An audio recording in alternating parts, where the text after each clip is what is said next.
Bismillahirrahmanirrahim. Assalamualaikum warahmatullahi wabarakatuh. Perkenalkan, nama saya Muhammad Dahyar Adil Ilyas dari Universitas Negeri Makassar, Fakultas Ilmu Pendidikan. Pada kali ini saya akan membahas teori bioaforistik dari Albert Bandura. Jadi mari kita simak video ini. Biografi Albert Bandura. Albert Bandura dilahirkan pada 4 Desember pada tahun 1925 di Mundare, suatu kota kecil di dataran utara Alberta, Kanada. Ia tumbuh sebagai anak laki-laki salah satunya keluarga dengan 5 kakak perempuannya. Kedua orang tuanya telah bermigrasi dari negara Eropa Timur saat mereka remaja. Ayahnya berasal dari Polandia dan ibunya berasal dari Ukraina. Bandura didukung oleh kakak-kakak perempuannya untuk menjadi mandiri dan dapat bergantung pada dirinya sendiri. Ia juga belajar untuk mengarahkan dirinya sendiri di sekolah kecil yang ada di kota tersebut, yang hanya sedikit memiliki guru dan sumber daya. Ia menjadi siswa di sekolah menengah atas yang hanya memiliki 2 pengajar untuk mengajarkan keseluruhan kurikulum.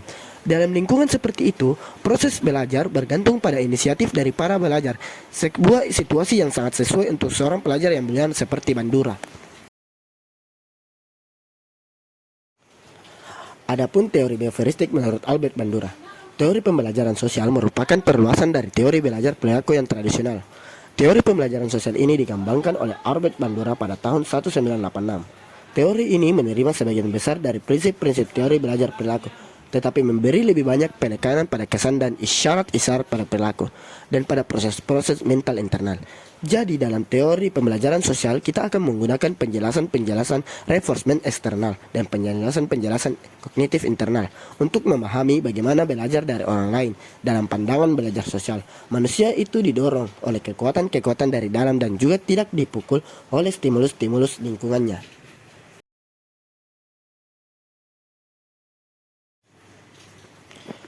Teori belajar sosial menekankan bahwa lingkungan-lingkungan yang dihadapkan pada seseorang secara kebetulan, lingkungan-lingkungan itu kerap kali dipilih dan diubah oleh orang itu melalui perilakunya sendiri.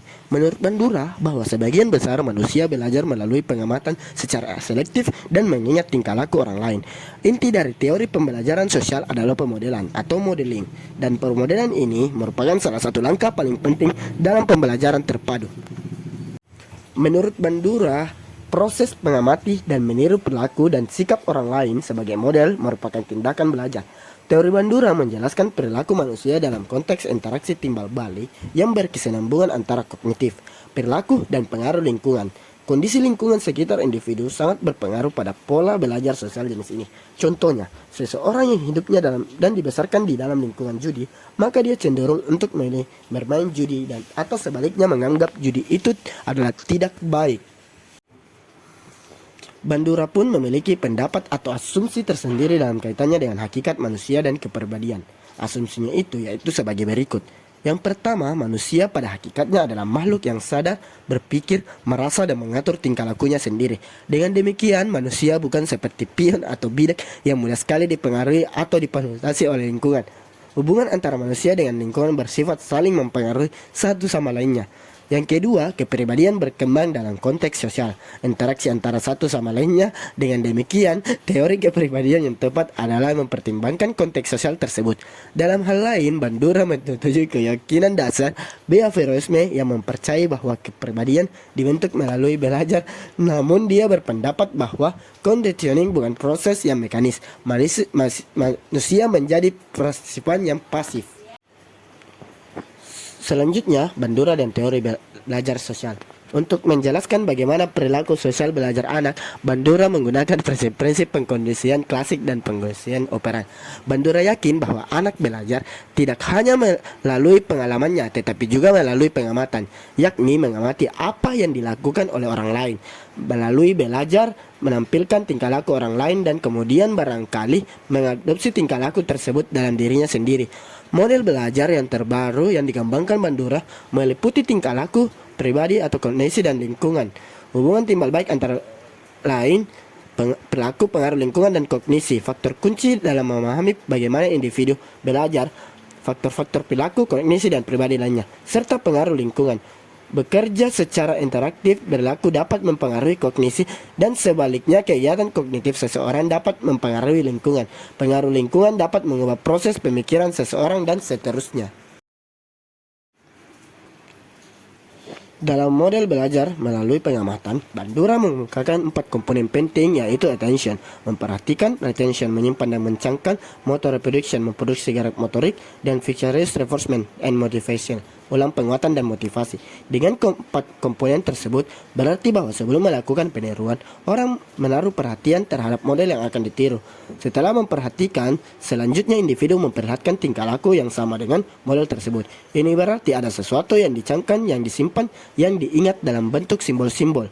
Kemudian, supaya bisa memproduksikan tingkah laku secara tepat, individu harus bisa memperlihatkan kemampuan-kemampuan motorik. Terakhir, apakah hasil mengamati dan mencangkang terhadap sesuatu model ini akan diperlihatkan atau diproduksikan dalam tingkah laku nyata, sangat bergantung pada kemauan dan motivasi yang ada, serta pengulangan perbuatannya untuk memperkuat perbuatan yang sudah ada agar tidak hilang, yang disebut ulang penguatan. Struktur kepribadian ada 3. Salah satunya ada sultan self atau self system. Bandura yakin bahwa pengaruh yang ditimbulkan oleh self sebagai salah satu determinan tingkah laku tidak dapat dihilangkan tanpa membahayakan penjelasan dan kekuatan peramalan. Dengan kata lain, self diakui sebagai unsur struktur kepribadian. Saling determinis menempatkan semua hal saling berinteraksi, di mana pusat atau permulaannya adalah sistem self. Sistem self bukan unsur psikis yang mengontrol tingkah laku, tapi mengacu ke struktur kognitif yang memberi pedoman mekanisme dan seperangkat fungsi-fungsi persepsi, evaluasi, dan pengakuran tingkah laku. Pengaruh self tidak otomatis atau mengatur tingkah laku secara otonom, tetapi self menjadi bagian dari sistem interaksi resiprokal. Yang kedua, ada sistem efikasi diri atau self efikasi. Efikasi adalah penilaian diri, apakah dapat melakukan tindakan yang baik atau buruk, atau tepat atau salah, bisa atau tidak, bisa mengerjakan sesuai dengan yang dipersyaratkan. Efikasi ini berbeda dengan aspirasi, karena cita-cita menggambarkan sesuatu yang ideal yang seharusnya dapat digapai, sedangkan efikasi menggambarkan penilaian kemampuan diri. Perubahan tingkah laku dan dalam sistem Bandura kuncinya adalah perubahan ekspektasi efikasi. Efikasi diri atau keyakinan kebiasaan diri itu dapat diperoleh, diubah, ditingkatkan atau diturunkan melalui salah satu unsur kombinasi 4 sumber, yakni pengalaman menguasai prestasi, pengalaman filosofi, persuasi sosial, dan pembangkitan emosi. Yang ketiga, ada efikasi kolektif. Keyakinan masyarakat bahwa usaha mereka secara bersama-sama dapat menghasilkan perubahan sosial tertentu disebut efikasi kolektif. Ini bukan jiwa kelompok, tetapi lebih sebagai efikasi pribadi dari banyak orang yang bekerja bersama. Bandura berpendapat orang berusaha mengontrol kehidupan dirinya bukan hanya melalui efikasi diri individual, tetapi juga melalui efikasi kolektif. Misalnya dalam bidang kesehatan, orang memiliki efikasi diri yang tinggi untuk berhenti merokok atau melakukan diet, tetapi mereka efikasi kolektifnya rendah dalam hal mengurangi polusi lingkungan, bahaya tempat kerja, dan penyakit infeksi. Efikasi diri dan efikasi kolektif bersama-sama saling melengkapi untuk berubah gaya hidup manusia. Efikasi kolektif timbul berkaitan dengan masalah-masalah perusahaan hutan, kebijakan perdagangan internasional, perusahaan ozon, kemajuan teknologi, hukum dan kejahatan, birokrasi perang, kelaparan, bencana alam, dan sebagainya. Dinamika kepribadian. Menurut Bandura, motivasi adalah konstruk kognitif yang mempunyai 2 sumber, gambaran hasil pada masa yang akan datang, yang dapat menimbulkan motivasi tingkah laku saat ini, dan harapan keberhasilan didasarkan pada pengalaman yang menetapkan dan mencapai tujuan-tujuan. Dengan kata lain, harapan mendapat reinforcement pada masa yang akan datang memotivasi seseorang untuk bertingkah laku tertentu, juga dengan menetapkan tujuan atau tingkat performasi yang diinginkan, dan kemudian mengevaluasi performansi dirinya. Orang termotivasi untuk bertindak pada tingkat tertentu. Anak yang lemah dalam matematika tampak meningkat performansinya ketika mereka menetapkan dan berusaha mencapai serangkaian tujuan yang berurutannya, memungkinkan evaluasi diri segera daripada menetapkan tujuan yang jauh dan membutuhkan waktu lama mencapainya.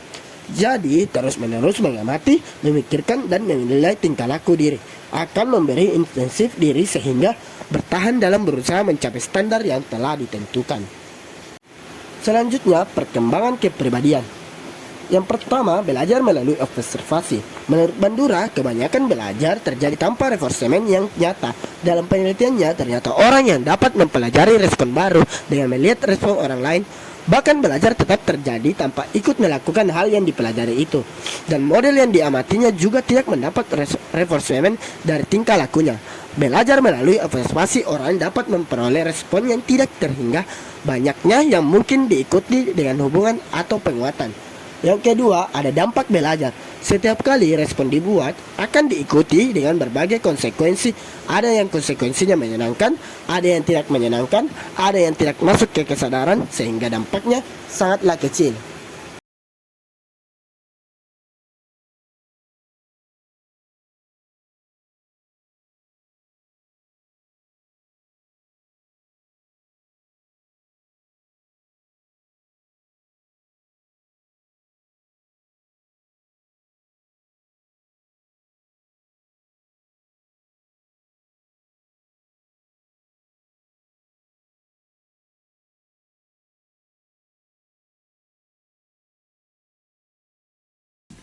Mungkin sampai sini yang bisa saya paparkan. Lebih dan kurangnya mohon dimaafkan. Wassalamualaikum warahmatullahi wabarakatuh. See you.